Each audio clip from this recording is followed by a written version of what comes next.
ঘরে বসেই মামলার যাবতীয় তথ্য পাচ্ছেন বিচার প্রার্থীরা। মামলা দায়ের থেকে শুরু করে সাক্ষী এমনকি রায় ঘোষণা সব কার্যক্রমে পরিচালিত হচ্ছে অনলাইনে। সম্প্রতি চট্টগ্রামে চালু হওয়া পারিবারিক আদালত বিচার ব্যবস্থাকে আধুনিক ও সহজ করে তুলবে বলে মন্তব্য সংশ্লিষ্টদের। তবে এ বিষয়ে অভ্যস্ত হতে প্রশিক্ষণ প্রয়োজন বলে মনে করছেন আইনজীবীরা।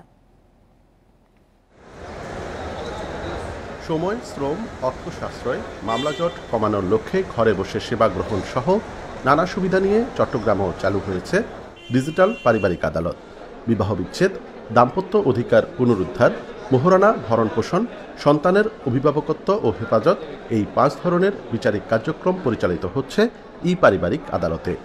যে কোনো প্রান্ত থেকে অনলাইনে ওয়েবসাইটে ঢুকে বাদী বিবাদী তার মামলার কার্যক্রম কী অবস্থায় চলতেছে, মামলার পদক্ষেপগুলো কি, পরবর্তী তার করণীয় কী, সেই বিষয়ে একটা সিদ্ধান্ত নিতে পারবে।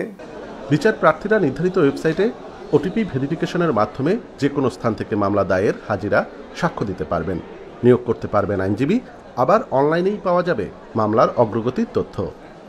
কোতোয়ালি, চকবাজার, কর্ণফুলী এই 4 থানাতে আপাতত পারিবারিক আদালতের কার্যক্রম চালু হচ্ছে। সেবা প্রার্থীরা আসছে, আমরা ওনাদেরকে বিভিন্ন প্রসেসগুলো শিখে দিতেছি কীভাবে মামলা দাখিল করবে। প্রাথমিকভাবে চট্টগ্রামের সদরঘাট, কোতোয়ালি এবং কর্ণফুলী থানার মামলা এই ডিজিটাল আদালতে পরিচালনা হচ্ছে।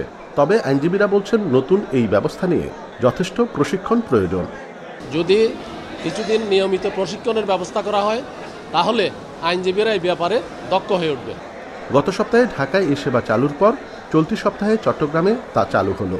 এর মাধ্যমে বিচার প্রার্থীদের হয়রানি কমে আসবে বলে মনে করছে সংশ্লিষ্টরা। অনুপম শীল, ইন্ডিপেন্ডেন্ট নিউজ, চট্টগ্রাম।